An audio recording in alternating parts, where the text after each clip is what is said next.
Vamos agradecer a Deus com uma oração. Vamos fazer a leitura, irmão, no Evangelho narrado por Lucas.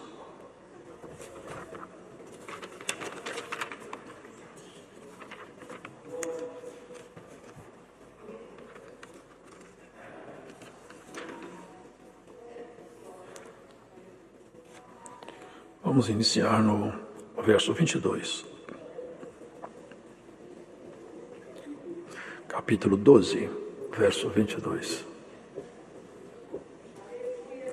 Evangelho narrado por Lucas, no capítulo 12, no verso 22.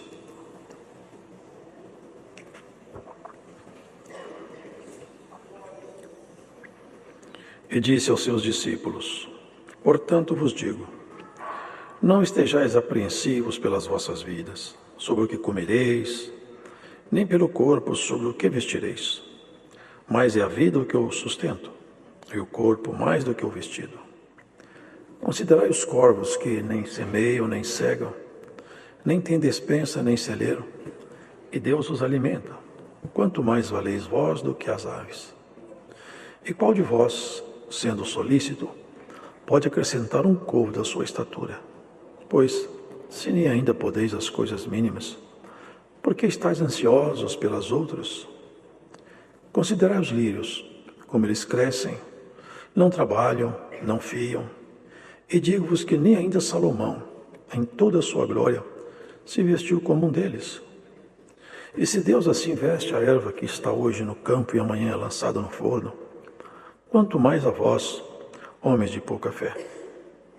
Não pergunteis, pois, que haveis de comer ou que haveis de beber, e não andeis inquietos, porque as gentes do mundo buscam todas estas coisas, mas vosso Pai sabe que haveis mister delas. Buscai antes o reino de Deus, e todas estas coisas vos serão acrescentadas. Não temas, ó pequeno rebanho, porque o vosso Pai agradou dar-vos o reino. Vendei o que tendes e dai esmolas. Fazeis para vós bolsas que não se envelheçam, tesouro nos céus que nunca cabe, aonde não chega ladrão e a traça não rói. Porque onde estiver o vosso tesouro, ali estará também o vosso coração. Estejam cingidos os vossos lombos e acesas as vossas candeias. E sede vós semelhantes aos homens que esperam o seu Senhor, quando houver de voltar das bodas, para que quando vier e bater, logo possam abrir-lhe. Bem-aventurados aqueles servos, os quais, quando o Senhor vier, achar vigiando. Em verdade vos digo que se cingirá e os fará sentar à mesa, e chegando-se, os servirá. E se vier na segunda vigília, e se vier na terceira vigília, e os achar assim, bem-aventurados são os tais servos. Sabei, porém, isto, que se o pai de família soubesse que a hora havia de vir o ladrão, vigiaria, e não deixaria minar a sua casa. Portanto, estai vós também apercebidos, porque virá o Filho do Homem a hora que não imaginais. E disse-lhe Pedro: Senhor, dizes essa parábola a nós, ou também a todos? E disse o Senhor: qual é, pois, o mordomo fiel e prudente, a quem o Senhor pôs sobre os seus servos, para lhes dar a tempo a ração? Bem-aventurado aquele servo a quem o Senhor, quando vier, achar fazendo assim. Em verdade vos digo que sobre todos os seus bens o porá. Mas se aquele servo disser em seu coração: o meu Senhor tarda em vir, e começar a espancar os criados e criadas, e a comer e a beber e a embriagar-se, virá o Senhor daquele servo no dia em que o não espera, e numa hora que ele não sabe, e separá-lo-á, e lhe dará a sua parte com os infiéis. E o servo que soube a vontade do seu Senhor, e não se aprontou, nem fez conforme a sua vontade, será castigado com muitos açoites. Mas o que a não soube, e fez coisas dignas de açoites, com poucos açoites será castigado. E a qualquer que muito for dado, muito se lhe pedirá. E ao que muito se lhe confiou, muito mais se lhe pedirá. Vim trazer fogo na terra. E que mais quero, se já está aceso? Importa, porém, que seja batizado com um certo batismo. E como me angustio até que venha a cumprir-se. Cuidais vós que vim trazer paz à terra? Não, vos digo. Mas antes dissensão. Porque daqui em diante estarão 5 divididos numa casa. 3 contra 2 e 2 contra 3. O pai estará dividido contra o filho, e o filho contra o pai. A mãe contra a filha, e a filha contra a mãe. A sogra contra a sua nora, e a nora contra a sua sogra. E dizia também a multidão: quando vedes a nuvem que vem do ocidente, logo dizeis, lá vem chuva, e assim sucede. E quando assopra o sul, dizeis, haverá calma, e assim sucede. Hipócritas, sabeis discernir a face da terra e do céu. Como não sabeis então discernir estes tempos? E por que não julgais também por vós mesmos o que é justo? Quando, pois, vais com teu adversário ao magistrado, procura livrar-te dele no caminho, para que não suceda que te conduza ao juiz, e o juiz te entregue no meirinho, e o meirinho te encerre na prisão. Digo-te que não sairás dali, enquanto não pagares o derradeiro ceitil. Amém. Aqui o aconselhamento do Senhor era para acalmar o coração dos seus discípulos, porque as opressões eram muitas. Os antagônicos estavam dentro de casa. Os antagônicos eram aqueles mesmos que ensinavam nas sinagogas. Ele enfrentava, junto dos seus discípulos, várias tentativas de contradição de sua exposição doutrinária. Por quê? Porque as pessoas não estavam, aquelas que combatiam contra ele, impulsionadas por um espírito pacífico. Estavam tomadas de um espírito mau. As pessoas, elas, sem saber, muitas vezes, elas tomam ações, mas ações que muitas vezes alguém toma, são ações impulsionadas por forças más. Podem ver, irmãos, toda ação que visa destruir alguém, manchar alguém, separar amizades, desconstruir valores ou família, sempre vem de espíritos maus. Porque tudo que vem de Deus vem para construir, para agregar, para juntar, para levantar, para confortar, para pacificar, para fortalecer. O Espírito de Deus, ele não tem harmonia com o Espírito que opera no mundo. Por isso que não tem jeito, irmãos, de nós termos harmonia com Deus e mantermos essa mesma harmonia com o mundo. Não há como, até nossas palavras, elas revelam quem nós somos. Se as nossas palavras pudessem virar um alimento, e nós pudéssemos comer nossas palavras, tem muitas pessoas que morreriam intoxicadas, porque as palavras são tão más, que se elas comessem, elas morreriam. E tem pessoas que as palavras são tão doces, que ela ficaria mais robusta. E assim, quem está em volta de nós, elas são, de alguma maneira, quanto mais próximo, nossas palavras podem alimentar ou intoxicar. A preocupação com a vida, com o mundo, é o que todo mundo tem. O medo, a incerteza. E o Senhor Jesus aqui começou a falar, porque não fique apreensivo pela vida, porque um pouco antes um rico já tinha... Olha que falta de aproveitar a oportunidade. Um rico, aqui no parágrafo anterior, está aqui diante de mim. Ele falou, mestre, meu irmão não quer dividir comigo a herança. Manda ele dividir. Agora veja, irmãos, ele estava diante do Senhor Jesus. Da própria palavra, do verbo feito carne. Deus, na pessoa de Jesus estava ali.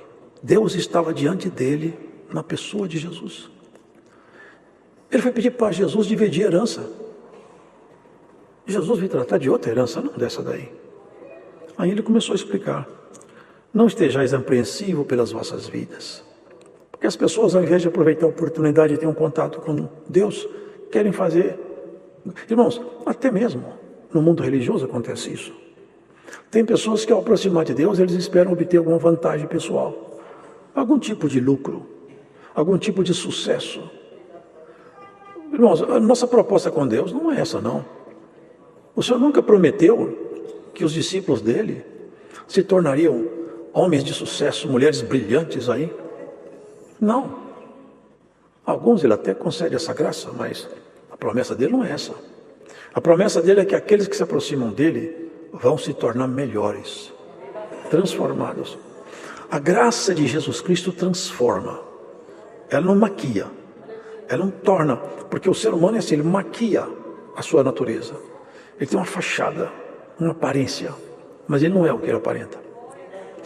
Por isso que o Senhor falou, uma certa feita, que existem muito lobo, existem lobos que se vestem de ovelhas. Parece ovelha, mas o coração é de lobo. Parece ovelha, mas o porte é de lobo. Cristo não. Cristo não maquia ninguém. Ele vai transformando de tal maneira que acontece esse milagre chamado novo nascimento, não é? Nascer outra vez. E ele estava explicando para os discípulos: não fica com tanto medo das coisas. Hoje é assim. Inflação. Subiu a inflação. O que vai acontecer da minha vida? Plano de saúde aumentou. Me apareceu uma dor. Irmãos, tudo que nós podemos fazer está na sua mão. Deus não vai fazer para você. Mas o que fugir do seu controle, se você estiver com Deus, Ele fará para você. Saiu do seu controle. Bom, agora já não é mais com você. Você tem um Senhor que vela por ti.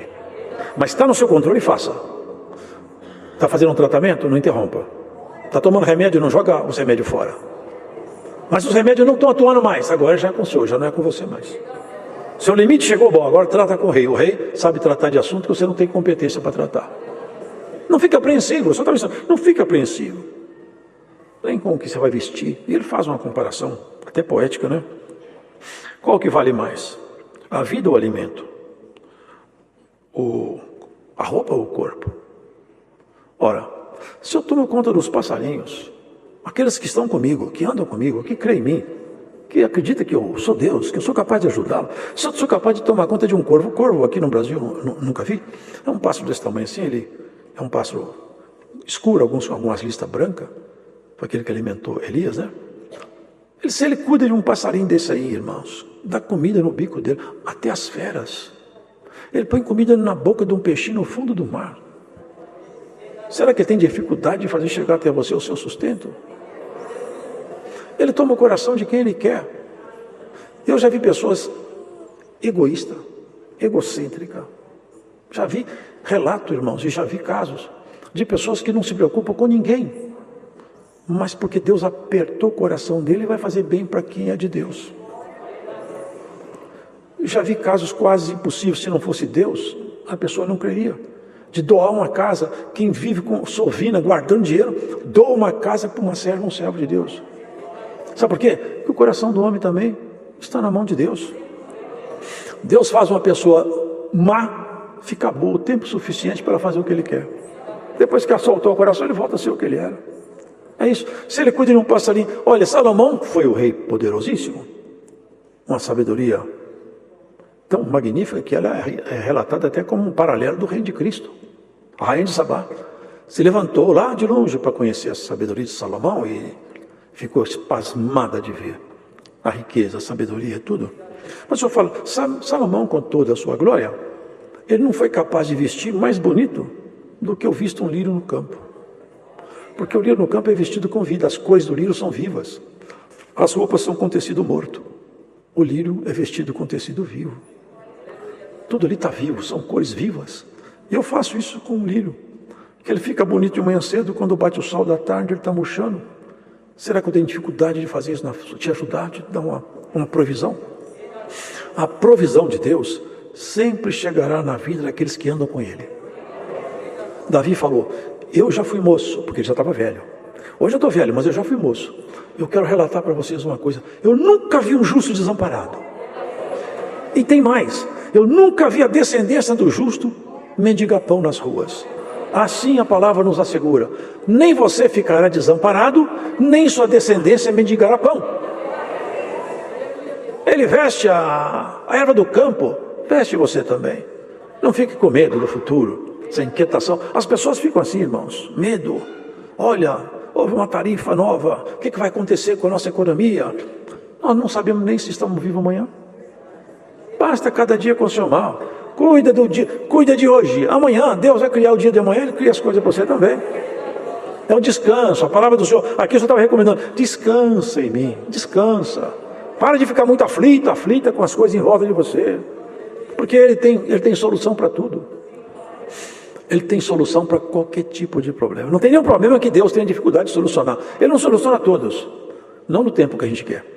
Porque nós estamos numa fase de enfrentamentos. A vida nossa é composta de enfrentamentos. Quanto você vale? Aqui ele pergunta.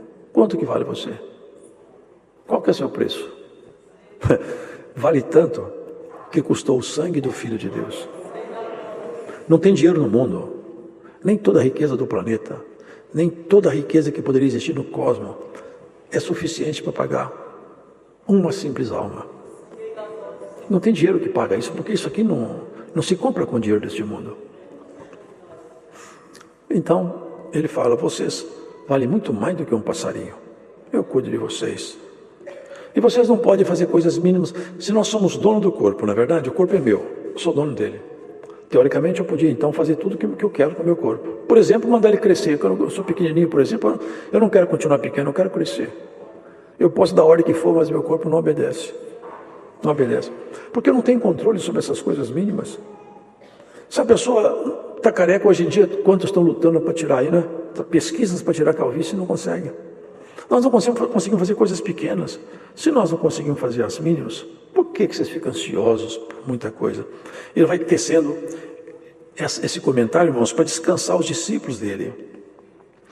Por isso, não pergunteis, pois, que havia de comer ou que havia de beber, e não fiquem inquietos. Vocês lembram que ele estava lá em casa uma vez com Marta e Maria, né? E Maria se assentou aos pés do Senhor. Ela se deliciava quando ele falava, ela gostava de aprender. E Marta estava fazendo comida, cuidando da casa, que é justo. Só que Marta ficou incomodada. Eu estou aqui me matando para fazer comida para ele mesmo. Agora Maria fica nessa vida boa, sentada em proseando o comércio. Foi lá falar com ele. E aqui a gente vê que grau de amizade que eles tinham, né? Se a pessoa falar isso com o Senhor, tem que ter muita intimidade, né? Ainda falou com ele como quem vai dar uma instrução. Só não está percebendo que eu estou me matando e ela fica aí só te ouvindo? Que intimidade, né? Que coisa bonita a intimidade. Não tinha maldade nela. Faltava só maturidade. Era simplicidade sem maturidade. Olha, Marta, você está fadigada com tantas coisas. Maria escolheu a melhor parte. Você está cuidando das panelas e eu estou cuidando do coração dela. Se você largar essas panelas, você vai aprender muito mais comigo. É o rico, é Maria, é Marta, é você, sou eu. Deus nos ajude a ter essa postura diante do Mestre. Ao invés de se preocupar com as panelas, preocupa em ouvir o Senhor. Preocupa em estar com Ele, andar com Ele, aprender com Ele, reagir como Ele reage. Não é isso, irmãos? Buscai antes o reino de Deus, e todas essas coisas vos serão acrescentadas. Ele está dizendo o seguinte: se você andar voltado para Deus, seu coração voltado para Deus, as suas obras refletirem a conversão que está no seu coração, a promessa do Senhor é essa: eu não deixarei faltar nada na sua casa. De alguma maneira, natural ou sobrenatural, Ele vai prover a sua necessidade. É claro que nós não vamos deixar de trabalhar, não é isso? A nossa parte nós fazemos. O que sair do limite seu, Cristo proverá. Dará o seu jeito. E tem coisa que está fora do seu controle, não tem, fala a verdade. Tem coisa que já tentou segurar, escapou pelos dedos. Na sua casa, na sua saúde, na sua família. Mas sabe o que o Senhor te fala? Tem coisa na sua casa que passou pelos seus dedos. Você não conseguiu segurar. Mas tem um segredo para você nessa palavra hoje. A minha mão estava lá embaixo e eu vou segurar. Que escapou do seu dedo, a mão do rei segura. Glória ao Senhor. E haverá surpresa para você. Porque da sua mão escapou, mas da mão do rei não escapará. Está na mão do rei, dá glória a Deus. Fica calmo, descansa teu coração. Porque Ele tem com Ele o controle de tudo. Cada coração que bate, cada pulmão que inspira e expira, aonde quer que exista um ser vivente, o poder de Deus está atuante ali. Vive por causa do poder de Deus. O fôlego de vida vem de Deus. É Deus que põe o fôlego de vida nos animais. É Ele que põe o fôlego de vida em você. Você não criou seu fôlego de vida, você não tem competência nem para manter ele aceso. Foi Deus que criou o fôlego de vida. É Ele que mantém a chama acesa. Mantém o fôlego de vida, mantém você viva enquanto Ele quiser. Tem pessoas que estão vivas aí. Eu tenho um amigo que ele sofreu, o ônibus passou em cima dele, ele tem fraturas. Uma vez tiraram o raio-x, você não pode andar. Eu ando, o joelho, corro. Você não pode. Eu podendo, eu ando, o joelho, eu faço tudo. Mas seus ossos estão tudo fora do lugar. Eu não sei como acontece, mas eu ando. Deus é que tem poder para tudo. Aqui em São Paulo tinha um irmão cooperador que teve uma secção, aqui ó, no pulso, no vidro. Ele rompeu com os tendões. O médico falou, nunca mais você mexe a mão. Nunca mais. Ele foi mostrar para mim o suco do corte, fazer assim, ó. Eu não sei o que acontece. Se tem tendão, se não tem, Deus voltou, meu bom, morreu mexendo as mãos. Eu cortei meu tendão também. Uma ocasião com a minha filha no colo, escapou um copo da minha mãe, foi segurar, talhou aqui, eu tenho uma cicatriz forte aqui, meu dedo saltou, o tendão rompeu. Fiz uma cirurgia delicada, muitas horas de cirurgia. O médico falou, muita fisioterapia para esse dedo começar a mexer. Estava lutando, mas o dedo não mexia, ficava só assim. Um dia pregando a palavra, eu fiz assim, o dedo abriu e não fechou mais, está normal. Assim te diz o Senhor, tudo está na mão do rei. Ó bichinho de Jacó, por que você fica tão assustado, tão medroso com as coisas, tão medrosa, tímido? Acalma, olha, o Senhor está contigo nessa jornada, Ele vai nos ajudar. Tem pessoas que acham que Deus, irmãos, é algum ser distante, apartado de tudo, é como se fosse até uma espécie de uma criatura, não um criador. Deus está aqui, está ali, está em todo lugar. Onde você está lá te olhando.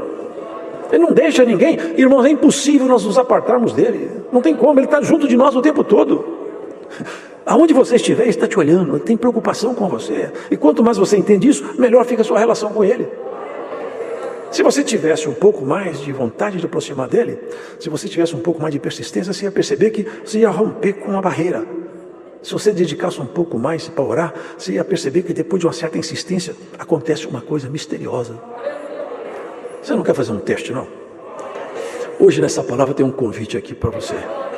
O Senhor te convida a fazer uma experiência com Ele. Fecha a porta do seu quarto de noite e começa a orar sem desanimar. E quando você estiver muito cansada, você fala, Senhor, me ajuda só um pouquinho mais. Quando o cansaço vier, Senhor, mais um pouquinho só, Senhor. Até que o céu se abra e você perceba a virtude de Deus derramada dentro do seu coração. Aí você vai ver que Deus nunca ficou longe de você. E a gente que fica longe dele, de distraído. Quantas Martas que existem por aí, quão poucas Maria. Aí ele falou, vende o que vocês têm, faz bolsas, mas não é bolsa aqui embaixo. Guarda seu dinheirinho, é bolsa para isso, guarda seu dinheirinho nos bancos lá em cima. Faz obra bonita, faz obra boa, espalha obras boas, mostra para todo mundo que Jesus Cristo anda com você, com suas obras. Você vai ficar rico, mas eu não vou guardar sua riqueza aqui embaixo não. Para ser lá em cima, o ladrão não sobe lá. Lá não entra ladrão. O ladrão que tira em cima já caiu. Lá ele não sobe mais. Faz bolsas para você lá em cima, nas moradas eternas, com obras boas. Cuide das pessoas, é isso que ele está ensinando. Estejam cingidos os vossos lombos, ou seja, alguém que está preparado para sair, para não estar desarrumado, não é? Está pronto, vigilante. Sede semelhante aos homens que esperam o seu Senhor, quando houver de voltar das bodas. Porque ele faz uma parábola, que ele vai fazer assim, ó. É semelhante ao homem que saiu e falou assim, ó, vocês fiquem me esperando aqui, que eu vou sair aí para conquistar umas cidades, mas eu vou voltar. E ele saiu e demorou. Quando ele voltou, encontrou os seus servos distraídos. Um estava até bebendo demais, embriagado. Outros brigando um com o outro, maltratando um ao outro. Que vergonha. Aqui ele fala, quando houver de voltar a bodas, para quando vier e bater, possam se abrir. É a figura da linguagem, né? Bater no coração. Estou de volta, cheguei. Aqui ele fala, bem-aventurado aqueles servos, os quais, quando o Senhor vier, achar vigiando. Em verdade vos digo que se cingirá e os fará sentar à mesa, e chegando-se, os servirá. Mas não é nessa mesa aqui não. Ele vai te assentar nas mesas lá de cima. Ele vai te servir das excelências dele. Se vier na segunda vigília, na terceira vigília. Essa vigília são intervalos de horas. Assim, ele fala, Se o pai de família soubesse a hora que o ladrão ia chegar, ele não permitiria que o ladrão entrasse na sua casa. Por que ele está dizendo? O pai da família pegaria uma arma, ficaria lá armado na porta. Eu quero ver o ladrão entrar aqui.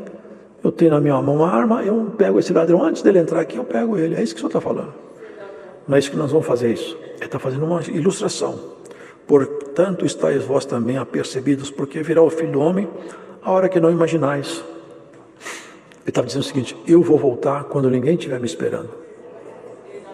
Vocês acham que está longe? Eu acho que está muito perto. Nunca precisamos de ficar tão preparado como agora. O Senhor está às portas para voltar. Qual é o mordomo fiel e prudente a quem o Senhor pôs sobre os seus servos para lhes dar a tempo a ração? Bem-aventurado aquele servo a quem o Senhor, quando vier, achar fazendo assim. Em verdade vos digo que sobre todos os seus bens o porá.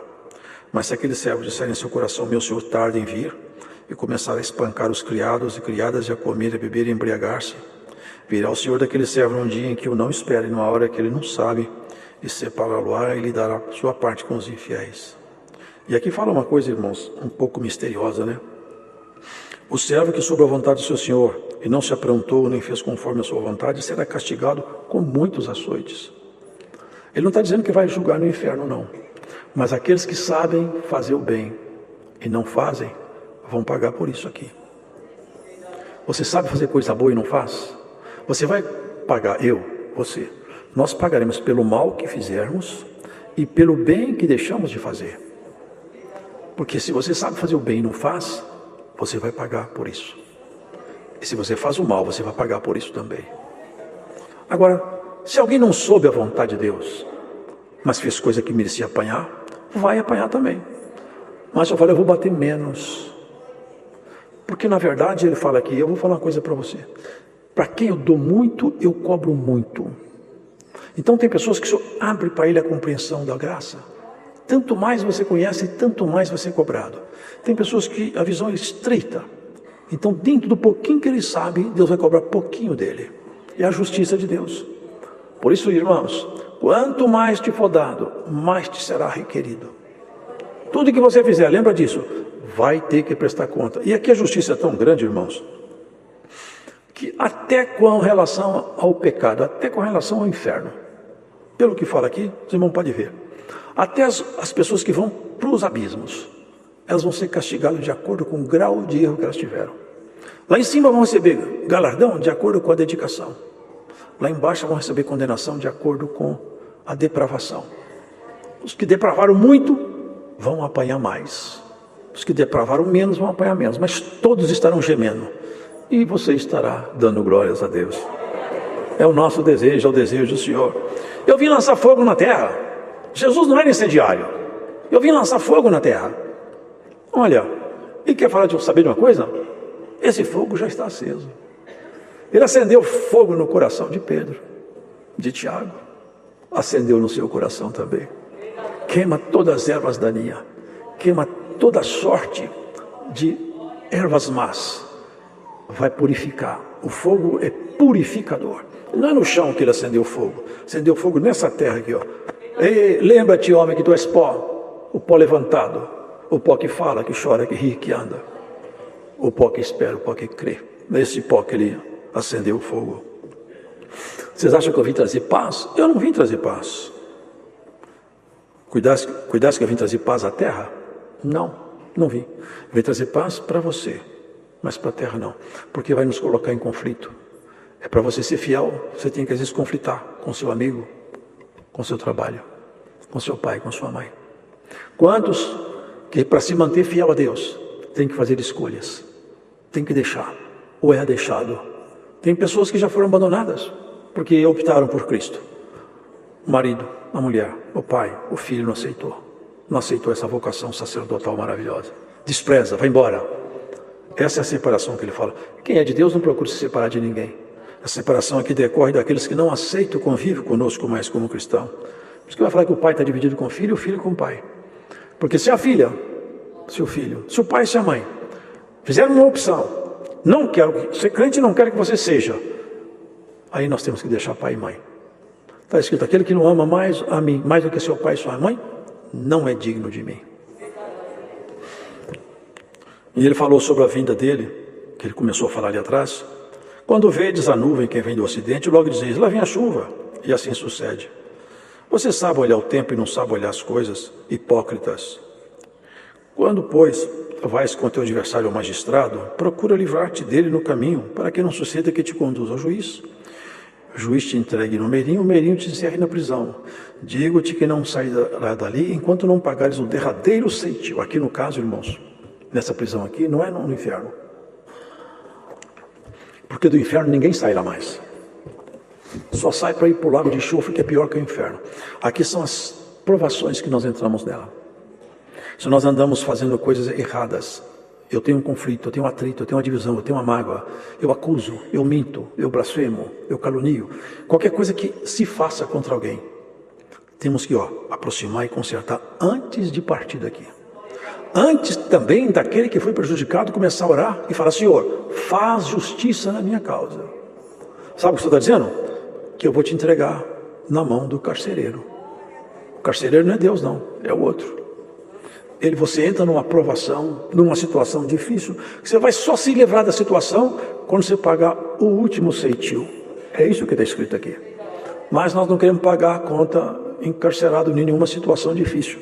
Nós vamos acertar com nossos companheiros enquanto nós estamos no caminho com eles. Faça a paz, reconcilia-te, faça o bem, não desconfie. A caridade não suspeita mal. Não suspeita mal. Eu vejo muitas vezes alguém recitar uma antiga frase do Antigo Testamento e fora de contexto. Eu vejo muito isso aqui. Maldito o homem que confia no homem.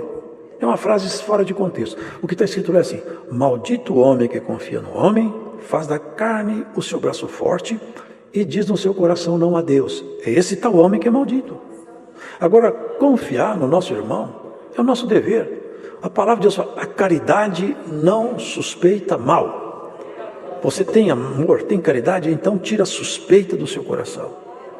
Deus seja louvado. Agradeçamos a Deus em oração. Com a ajuda de Deus e a guia do Espírito Santo, vem avante a palavra, irmãos, para lermos, escrita no livro, ou na Epístola dos Hebreus, no capítulo 12.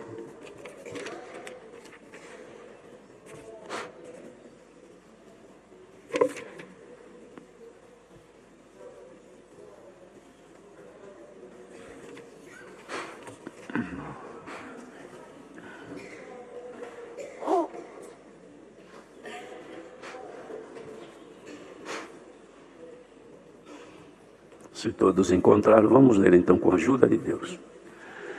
Portanto, nós também, pois que estamos rodeados de uma tão grande nuvem de testemunhas, deixemos todo o embaraço e o pecado que tão de perto nos rodeia e corramos com paciência a carreira que nos está proposta.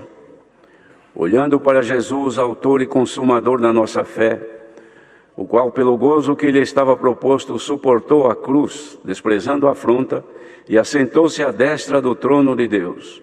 Considerai, pois, aquele que suportou tais contradições dos pecadores contra si mesmo, para que não enfraqueçais, desfalecendo em vossos ânimos. Ainda não resististe até o sangue, combatendo contra o pecado, e vos esquecestes da exortação que argumenta convosco como filhos. Filho meu, não desprezes a correção do Senhor, e não desmaies quando por ele fores repreendido, porque o Senhor corrige o que ama e açoita a qualquer que recebe por filho. Se suportais a correção, Deus vos trata como filhos, porque que filhos há a quem o Pai não corrija? Mas se estáis sem disciplina, da qual todos são feitos participantes, sois então bastardos e não filhos. Além do que tivemos nossos pais segundo a carne para nos corrigirem, e nós o reverenciamos, não nos sujeitaremos muito mais ao Pai dos Espíritos para vivermos?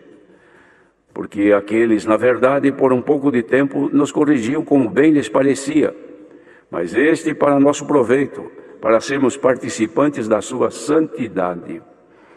E, na verdade, toda correção ao presente não parece ser de gozo, senão de tristeza, mas depois produz um fruto pacífico de justiça nos exercitados por ela. Portanto, tornai a levantar as mãos cansadas e os joelhos desconjuntados, e fazei veredas direitas para os vossos pés, para que o que manqueja se não desvie inteiramente, antes seja sarado.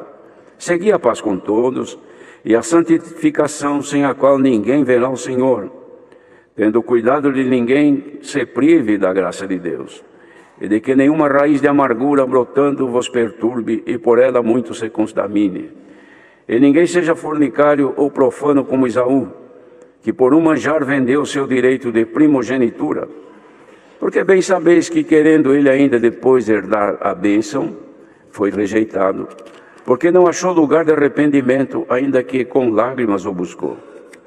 Porque não chegaste ao monte palpável aceso em fogo, e a escuridão e as trevas e a tempestade, e ao sonido da trombeta e a voz das palavras, a qual os que a ouviram pediram que se lhes não falasse mais, porque não podiam suportar o que se lhes mandava. Se até um animal tocar o monte, será apedrejado. E tão terrível era a visão que Moisés disse: estou todo assombrado e tremendo.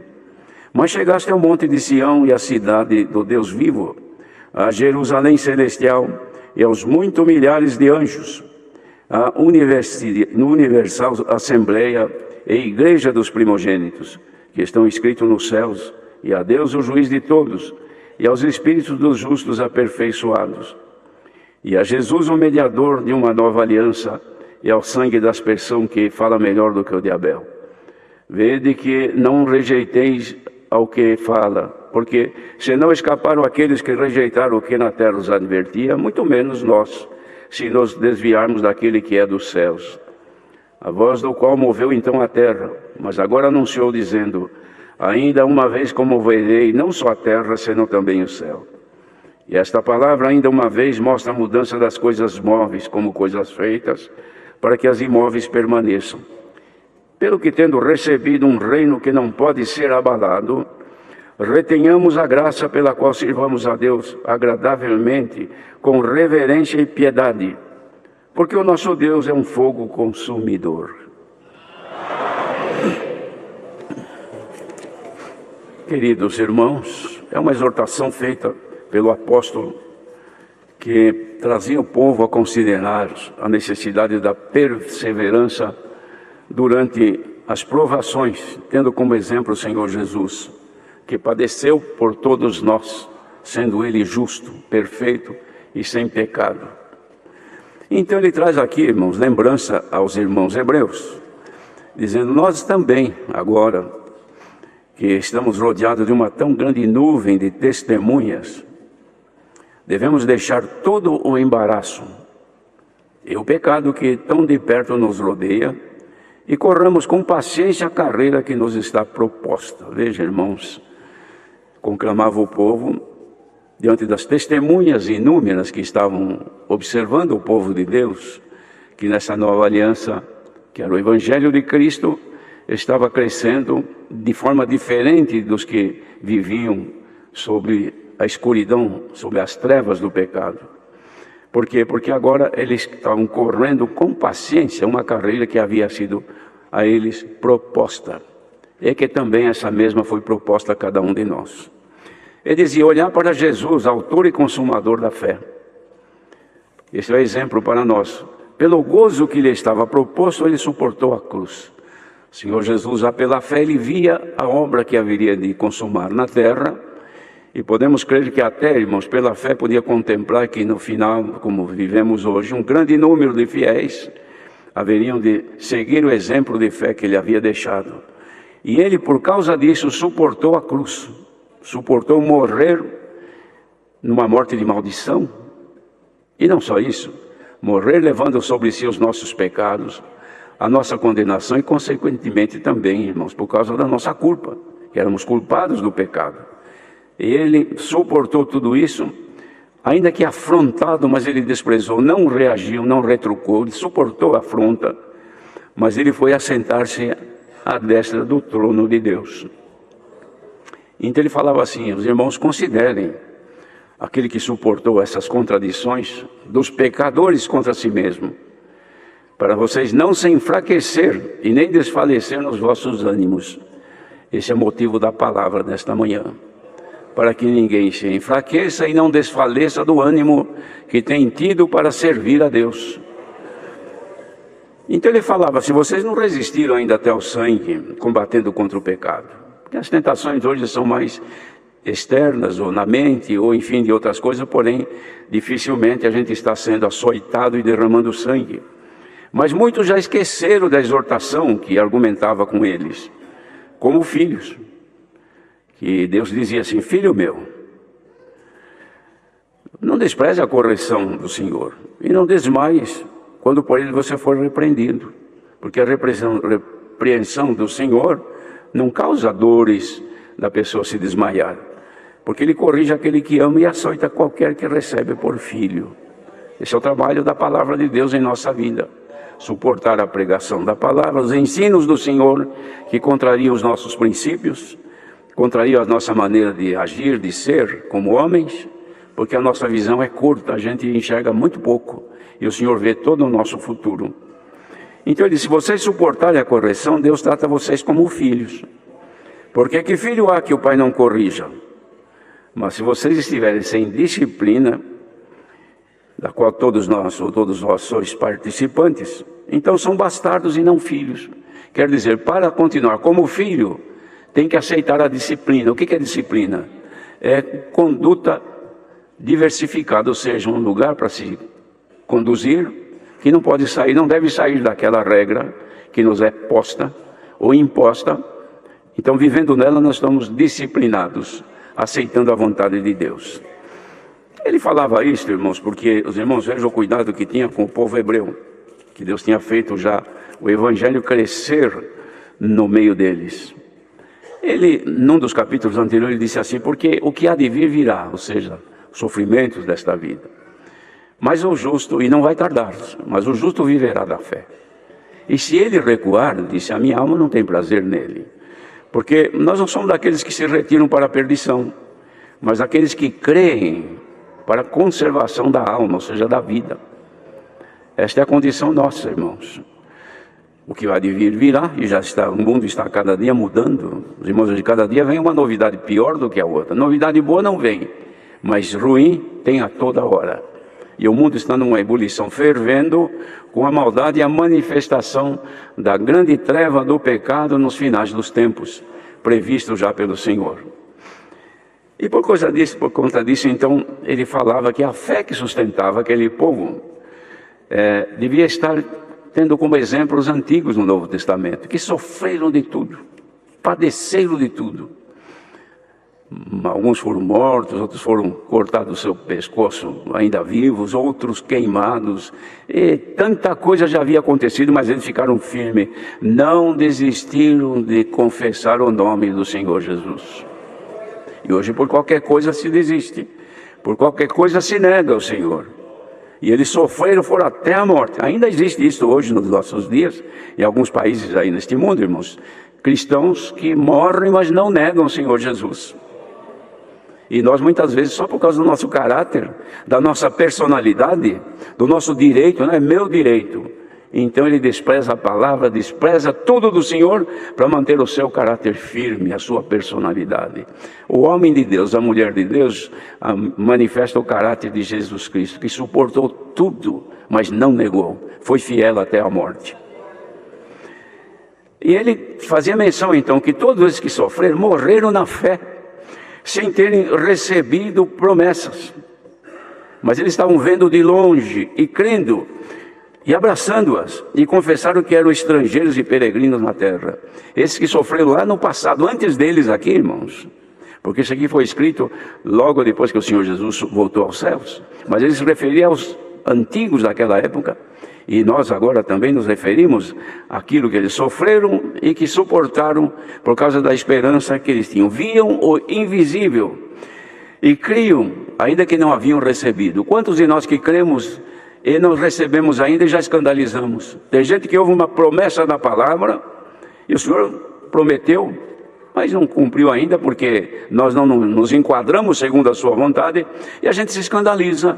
Não, a palavra não é verdade. As pregações são palavras de homens que não têm cumprimento.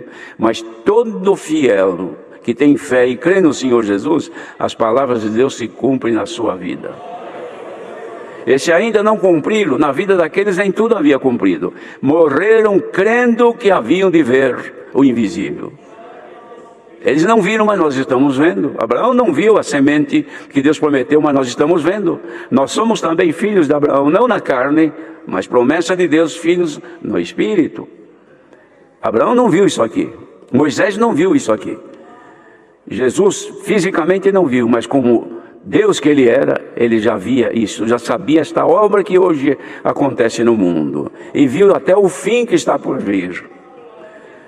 E nós precisamos ter um pouco de fé, irmãos, porque esses exemplos de fé do capítulo anterior eram pregados para inspirar no povo de Deus a buscar a fé, para não desanimar e suportar até as correções, sem desistir de servir ao Senhor. Então eu dizia, porque os que isto dizem, eles buscavam uma pátria que eles não tinham alcançado. E se lembrassem de onde haviam vindo, certamente poderiam voltar atrás. Mas desejavam uma melhor, que é a que nós desejamos, que é a celestial. Pelo que também Deus se não envergonha deles. Aqui isso é importante para nós, irmãos. Deus não se envergonha deles lá, e nem de nós, de se chamar seu Deus. Deus não sente arrependimento e nem vergonha de chamar Deus de um homem, de uma mulher tão pobre, tão simples como somos, tão cheio de defeitos que somos. E Ele aceitou-nos para ser nosso Deus. E nós aceitamos para sermos todos filhos dEle? Porque tem gente que não aceita, segue como bastardo, que não é filho legítimo. Mas o que é filho legítimo, se aqui para você não está tão bom como você gostaria, saiba que no mundo está pior. Se na graça você não se sente tão bem e à vontade, não pense que saindo fora dela você vai encontrar um caminho largo e você viver na felicidade total. Neste mundo não há felicidade. Glória ao nome do Senhor. Mas Deus preparou uma cidade para nós. Então, queridos irmãos, esta palavra que o Senhor manda hoje é para que ninguém se aborreça de aprender o que o Senhor nos ensina, porque Ele quer o nosso bem. Ele manda com que nós nos retenhamos firmes na proposta que Ele fez, e não na nossa. A proposta dele é de nos dar uma nova pátria, uma nova cidade, um novo corpo. Esse corpo teu vai morrer, vai apodrecer, a terra vai comer. Outro corpo que ele prometeu vai ser um corpo para a eternidade, que não morre, que não envelhece, que não enruga, que não quebra a perna, não quebra o braço, não cai o cabelo, não fica cego, porque vai ser um corpo para a eternidade. Pretende e aceita. Se você aceita, Deus te chama como filho e como filha de Deus. Então vamos fazer veredas direitas para os nossos pés. Seguir a regra que o Senhor nos ensina pela palavra, para que aquele que está mancando, que vem já ruim das pernas, não se desvie de uma vez inteiramente, mas seja curado, seja sarado. E o objetivo da palavra não é empurrar para fora o que está manco, não. É consertar a perna daquele que manqueja. Se alguém está aqui hoje e diz, Senhor, mas espiritualmente eu manquejo, eu não ando direito, eu tropeço, eu falho toda hora, eu erro toda hora, pois é para ti que o poder da palavra se manifesta. Ele quer endireitar as tuas veredas na graça. Mas tem que aceitar como filho, porque aceitando como filho, ele te trata como pai. Mas se a pessoa fala, não, eu não quero, para mim estar neste caminho é muito difícil, essa doutrina não me agrada, então você tem a oportunidade de escolher, porque você tem o livre-arbítrio e escolhe o que quiser. Mas quem quer ser filho, e Deus te chamou como filho, a proposta é esta: aceite a vontade de Deus, faça a força de andar direito, e a mão de Deus nunca se apartará da tua vida. E depois ele falava assim também, seguir a paz com todo mundo. E a santificação. Ainda os irmãos viram aqui, que nós lemos agora, não foi preparado aqui, irmão, esse capítulo para ler conforme o que foi lido aqui, não. Porque aquilo que foi lido fala da santidade de Deus, que é necessária para todos nós. E aqui, então, nesse capítulo, ele fala também que sem a santificação ninguém vai ver o Senhor. Nós queremos ver o nosso Pai, queremos conhecer Ele como é, a beleza da sua santidade, então a regra está aqui. A conduta nossa deve ser de forma obediente à sua vontade. Ele nos ajudará. E também cuidado para ninguém se privar da graça de Deus. Privar, irmãos, é reter, é impedir. A pessoa que tem uma vida privada é uma vida controlada e impedida, não pode fazer o que quer, não é? E privar alguém de servir a Deus, isso não é bom, impedir de servir. Às vezes o marido briga com a mulher porque não quer que ela congrega. Às vezes a mulher briga com o marido porque acha que ele está congregando muito. Você está tentando privar o teu marido da graça de Deus. Deixa ele que congregue, que ouça a palavra. Quanto mais ele santificado for, melhor será para você. É melhor ter do lado um marido santo do que um marido ímpio. Um marido santo do que um marido pecador e devasso. Não é? Que Deus dê luz às mulheres, que procure fazer de tudo para ter um marido bom, bem arrumado, gosta da beleza do marido, de contemplado, ver, meu marido é belo, eu o amo porque eu gosto dele. Então procure fazê-lo feliz. E ele faça ela feliz também, porque fazendo isso você não vai estar privando ele ou ela da graça. Porque privar é impedir, irmão. A pessoa gosta de buscar a Deus, de orar, mas o outro não gosta. Ela gosta de servir a Deus, o marido detém, segura, briga com ela, não acha, acha que ela não deve ser assim. Se você faz isso, você está privando-a das bênçãos de Deus. E ela não sendo abençoada, você também não será, ou vice-versa. Bem-aventurados são aqueles que com quem andar nunca prive das bênçãos de Deus. Ao contrário, ajude-os. Ouviram agora há pouco se falar sobre esta forma de resgatar aqueles que estão afastados. É porque se privaram por algum motivo e nós queremos agora libertá-los, destravar a vida deles para voltarem a servir a Deus conosco, irmãos. Depois fala também, tendo cuidado que ninguém se prive da graça de Deus e de que nenhuma raiz de amargura brotando vos perturbe e por ela muito se contamine. Raiz de amargura, irmãos, é ódio. É desejo de vingança. Não gosto mais dele, não gosto, enfim, não quero nem ver a face dele. Então você tem uma amargura dentro de uma raiz de amargura. Isto Deus não se agrada. Dentro de nós deve estar somente aquilo que é bom e agradável a Deus. Ódio não deve estar, vingança não deve estar, desejo de mal para o próximo jamais deve estar em nós. Mas deve estar em nós o amor, a caridade de Deus, irmãos, que ela nos faz crescer diante do nosso adversário e perante Deus também. Ninguém seja fornicário ou profano como Esaú. Esaú, irmãos, por causa da fome que tinha e desprezou o seu direito de ser o primeiro, o direito de primogenitura era uma grande coisa, ele trocou isso por um prato de comida que ele gostava, por um prazer momentâneo, por uma alegria de poucos minutos. E quantos hoje que fazem isto? Por um prazer momentâneo, por uma coisa banal desta vida, deixa a graça do Senhor Jesus. E depois quando volta não acha lugar de arrependimento. O que é? Quer se arrepender, até chora como Esaú chorou. Mas o lugar de arrepender não tinha mais vaga. Bem-aventurado é aquele que mesmo errando ainda tem vaga para ele. Se chegar ainda tem lugar para arrependido. Duro é para aquele que cai no pecado e quando volta não tem lugar mais. Vai aqui, não é lugar na casa de Deus. Olha quantos bancos vazios tem aqui. Tem lugar para muita gente sentar.